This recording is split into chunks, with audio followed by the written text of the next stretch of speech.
Bonjour à tous. Dans l'existence humaine, il a été observé que quand un homme offre un service ou un cadeau à une femme, il y a en grande partie dans ce geste des intentions douteuses, un retour que l'individu attend sans que la femme ne le sache réellement. L'homme masculin attend souvent un paiement de la part de la femme, le plus souvent par un rapport sexuel ou autre. Il y a aussi des femmes qui agissent de cette manière envers les hommes. En fait, il faut savoir que de façon occulte, un cadeau en apparence gratuit ou un service rendu gratuitement, du moins en apparence, sont en fait des contrats occultes en astral.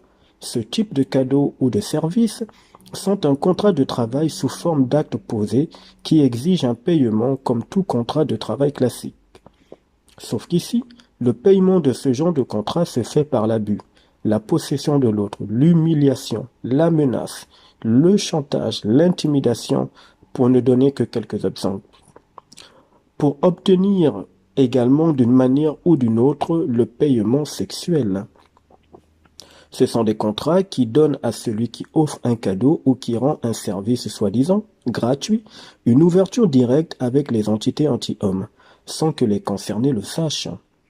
À partir du moment où l'individu offre un cadeau ou des cadeaux, ou même des services en apparence gratuits, l'individu se fait posséder par des entités dont il n'est même pas conscient. Des entités très perverses, manipulatrices et exigeantes. Elles prendront le contrôle de cet individu. Elles feront en sorte qu'il ou elle montre un visage que celui ou celle qui reçoit le cadeau n'aurait jamais imaginé. Alors pourquoi l'individu qui offre des cadeaux ou des services gratuitement se fait posséder? Parce que cet individu enfreint la loi occulte astrale qu'il a acceptée par manipulation en atterrissant dans cette planète. Cette loi des entités anti-hommes dit que dans leur planète, le principe de la gratuité n'existe pas. Cela n'a pas été caché à l'humanité puisque pour qu'un bébé arrive par le principe de la naissance, il faut que la maman paye le prix fort par la souffrance physique mais aussi par le sacrifice du sang. Ce sang doit donc couler. L'idée qui a été vendue, répandue dans l'humanité, que la gratuité existe, c'est une immense tromperie très sournoise. Il n'y a aucune gratuité dans cette planète Terre, car ici, les entités exigent un paiement tôt ou tard. En ayant cette information aujourd'hui, vous allez vous épargner des pièges qui pourraient dévorer vos âmes. Rien n'est gratuit dans la Terre, que ce soit de façon directe ou indirecte. Toutes les fois que vous agissez par gratuité, vous vous faites posséder, mais ça, vous ne le voyez pas et vous ne le savez pas. Vous ne vous en rendez pas compte. Dans les régions astrales des rêves, lorsque les entités vous mettent des scénarios dans lesquels vous recevez un cadeau de la part d'un de vos proches décédés ou pas, si vous acceptez ce cadeau dans le rêve, ou si vous acceptez ce que l'on vous donne dans les rêves, sachez que ce sont des contrats que vous acceptez avec les entités, qui, pour bien vous berner, ont pris une apparence qui vous rassure, c'est-à-dire celle d'un proche ou d'une personne inconnue qui paraît bienveillante. Ou même encore d'un soi-disant génie ou Dieu qui, dans les rêves, vous donne un objet ou quoi que ce soit, qui serait soi-disant en votre faveur. Ces contrats déguisés exigent des paiements très lourds qui engagent vos âmes, vos corps subtils, votre conscience et ce que vous êtes en tant qu'être énergétique.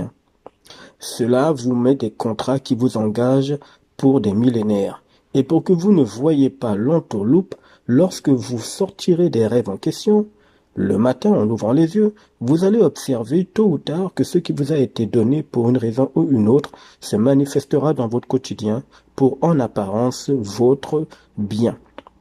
Vous allez ainsi remercier pour certains d'entre vous leurs ancêtres, pour d'autres les dieux, pour d'autres encore ceux qu'ils appellent leur génie, ou encore pour certains remercier celui qu'ils appellent Dieu, Yahvé, l'éternel des armées, Yaldabot.